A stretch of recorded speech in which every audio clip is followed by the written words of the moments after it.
नमस्कार दोस्तों, आज मैं आप लोगों को कर्म योग बताने जा रहा हूँ जो भगवान श्री कृष्ण ने कुछ 5000 साल पहले कुरुक्षेत्र में खड़े होकर अर्जुन को कर्म योग सिखाया था। जब अर्जुन अपने कर्म से विचलित होकर गांडीव धनुष को नीचे रख दिए थे और युद्ध करने से मना कर दिए थे। अर्जुन ने कहा, हे जनार्दन, यदि आप बुद्धि को कर्म से श्रेष्ठ मानते हैं तो फिर आप मुझे इस भीषण युद्ध में भाग लेने के लिए क्यों कहते हैं? आपके अनेकार्थ उपदेशों में मेरी बुद्धि भ्रमित हो गई है। कृपया मुझे निश्चित रूप से कोई एक ऐसा मार्ग बताएं जो मेरे लिए सर्वाधिक लाभदायक हो। भगवान श्री कृष्ण ने कहा, हे निष्पाप अर्जुन, मैं पहले ही ज्ञानोदय की प्राप्ति के 2 मार्ग का वर्णन कर चुका हूँ। ज्ञान योग उन मनुष्यों के लिए है जिनकी रुचि चिंतन में होती है, और कर्म योग उनके लिए है जिनकी रुचि कर्म करने में होती है। न तो कोई केवल कर्म से विमुख रहकर कर्म फल से मुक्ति पा सकता है, और न केवल शारीरिक संन्यास लेकर ज्ञान में या कोई सिद्धि प्राप्त कर सकता है। कोई भी मनुष्य एक क्षण के लिए अकर्मा नहीं रह सकता, बिना कर्म किए नहीं रह सकता। वास्तव में सभी प्राणी प्रकृति द्वारा उत्पन्न 3 गुणों के अनुसार कर्म करने के लिए विवश होते हैं, जो अपनी कामेंद्रियों के बाह्य घटकों को नियंत्रित करते हैं, लेकिन मन में इंद्रिय को विषयों का चिंतन करते हैं। वे निसंदेह स्वयं को धोखा देते हैं और पाखंडी कहलाते हैं। हे अर्जुन, लेकिन वे कर्म योगी जो मन से अपनी इंद्रियों को नियंत्रित करते हैं और काम इंद्रियों से बिना किसी आसक्ति के कर्म में संलग्न रहते हैं, वे वास्तव में श्रेष्ठ हैं। इसीलिए तुम्हें निर्धारित वैदिक कर्म करने चाहिए, क्योंकि निष्क्रिय रहने से कर्म करना श्रेष्ठ है। कर्म का त्याग करने से तुम्हारे शरीर का भरण पोषण संभव नहीं होगा। परमात्मा के लिए यज्ञ के रूप में कर्मों का निष्पादन करना चाहिए, अन्यथा कर्म इस भौतिक संसार में बंधन का कारण बनेंगे। इसीलिए हे कुंती पुत्र, भगवान के सुख के लिए और फल की आसक्ति के बिना अपने नियत कर्म करो। सृष्टि के आरंभ में ब्रह्मा ने मानव जाति को उनके नियत कर्तव्यों सहित जन्म दिया और कहा, इन यज्ञों का धूमधाम से अनुष्ठान करने पर तुम्हें सुख समृद्धि प्राप्त होगी और इनसे तुम्हें सभी वांछित वस्तुएं प्राप्त होंगी। तुम्हारे द्वारा संपन्न किए गए यज्ञों से देवता प्रसन्न होंगे और मनुष्य और देवताओं के मध्य सहयोग के परिणाम स्वरूप सभी को सुख समृद्धि प्राप्त होगी। किंतु जो प्राप्त उपहारों को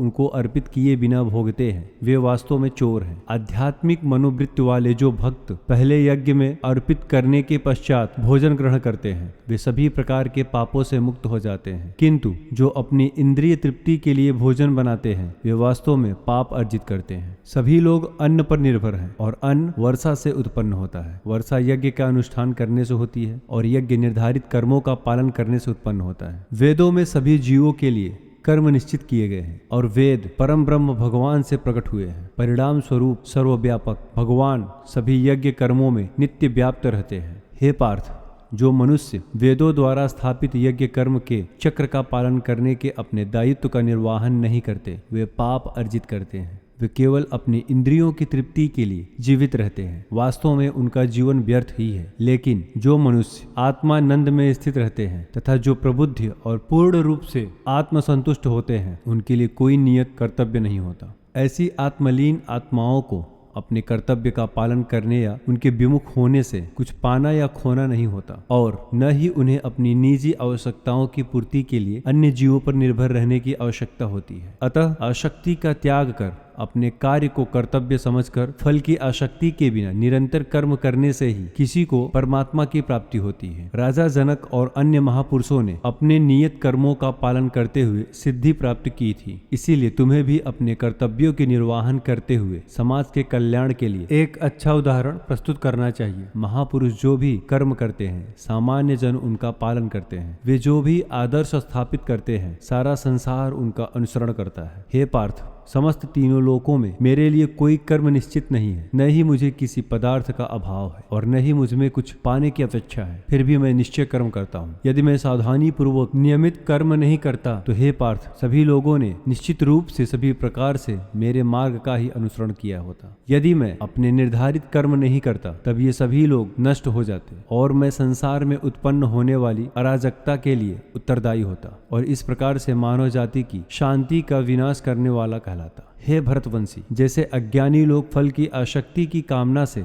कर्म करते हैं, उसी प्रकार बुद्धिमान मनुष्यों को लोगों को उचित मार्ग की ओर चलने के लिए प्रेरित करने हेतु अनेक प्रकार के कर्म करना चाहिए। ज्ञानवान मनुष्यों को चाहिए कि वे अज्ञानी लोगों को, जिनकी आसक्ति सकाम कर्म करने में रहती है, उन्हें कर्म करने से रोककर उनकी बुद्धि में मतभेद उत्पन्न न करें, अपितु स्वयं ज्ञान युक्त होकर अपने कार्य करते हुए उन अज्ञानी लोगों को भी नियमित कर्म करने के लिए प्रेरित करना चाहिए। जीवात्मा देह के मिथ्या ज्ञान के कारण स्वयं को अपने सभी कर्मों का कर्ता समझती है। यद्यपि विश्व के सभी कार्य प्रकृति के 3 गुणों के अंतर्गत संपन्न होते हैं, लेकिन अहंकारवश। हे महाबाहु अर्जुन, तत्वज्ञानी आत्मा की पहचान गुणों और कर्मों से भिन्न रहते हैं। वे समझते हैं कि इंद्रिय मन आदि के रूप में केवल गुण ही हैं जो इंद्रिय विषयों गुणेश में संचालित होते हैं, और इसीलिए वे उनमें नहीं फंसते। वे मनुष्य जो प्रकृति के गुणों के प्रभाव से मोहित होकर फल की प्राप्ति कामना के साथ अपने कर्म करते हैं, लेकिन बुद्धिमान पुरुष जो इस परम सत्य को जानते हैं, उन्हें ऐसे अज्ञानी लोगों को विचलित नहीं करना चाहिए जिनका ज्ञान अल्प होता है।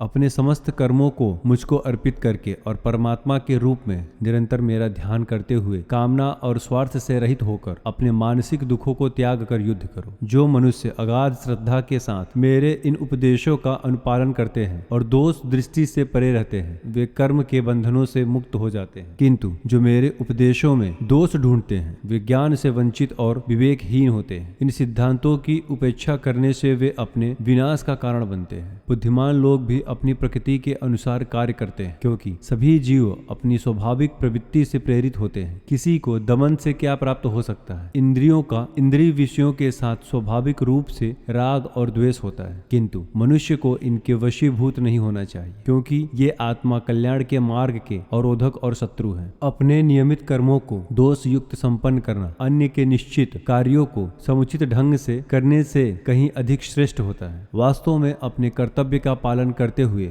मरना दूसरों के जोखिम से युक्त भयावह मार्ग का अनुसरण करने से श्रेयस्कर होता है। अर्जुन ने कहा, हे कृष्ण, इच्छा न होते हुए भी मनुष्य पापजन्य कर्मों की ओर क्यों प्रवृत्त होता है? ऐसा प्रतीत होता है कि उसे बलपूर्वक पाप कर्मों में लगाया जाता है। परमात्मा भगवान श्री कृष्ण कहते हैं, अकेली काम वासना जो रजोगुण के संपर्क में आने से उत्पन्न होती है और बाद में क्रोध का रूप धारण कर लेती है, इसे पाप के रूप में संसार का सर्वभक्षी शत्रु समझो। जैसे अग्नि धुएं से ढकी रहती है, दर्पण धूल से आवृत रहता है तथा भ्रूण गर्भाशय से अप्रकट रहता है, उसी प्रकार से कामनाओं के कारण मनुष्य के ज्ञान पर आवरण पर्दा पड़ा रहता है। हे कुंती पुत्र, इस प्रकार ज्ञानी पुरुष का ज्ञान भी अतृप्त कामना रूपी नित्य शत्रु से आच्छादित रहता है, जो कभी संतुष्ट नहीं होता और अग्नि के समान जलता रहता है। इंद्रिय, मन और बुद्धि को कामना की प्रजनन भूमि कहा जाता है, जिनके द्वारा यह मनुष्य के ज्ञान को आच्छादित कर लेती है और देहधारियों को मोहित करती है। इसीलिए हे भरतवंशियों में श्रेष्ठ, प्रारंभ से ही इन इंद्रियों को नियंत्रण में रखकर कामना रूपी शत्रु का वध कर डालो, जो पाप का मूर्त रूप से तथा ज्ञान और आत्मबोध का विनाशक है। इंद्रियां स्थूल शरीर से श्रेष्ठ है और इंद्रियों में उत्तम मन, मन से श्रेष्ठ बुद्धि और आत्मा बुद्धि से भी परे है। इस प्रकार हे महाबाहु, आत्मा को लौकिक बुद्धि से श्रेष्ठ जानकर अपनी इंद्रिय, मन और बुद्धि पर संयम रखो और आत्मज्ञान द्वारा काम रूपी दुर्जय शत्रु का दमन करो। अगर मेरी ये वीडियो आप लोगों को अच्छी लगी हो तो इसी तरह की वीडियो हमारे अखंड ज्ञान चैनल पे पाने के लिए हमारे इस चैनल को सब्सक्राइब जरूर करें। धन्यवाद।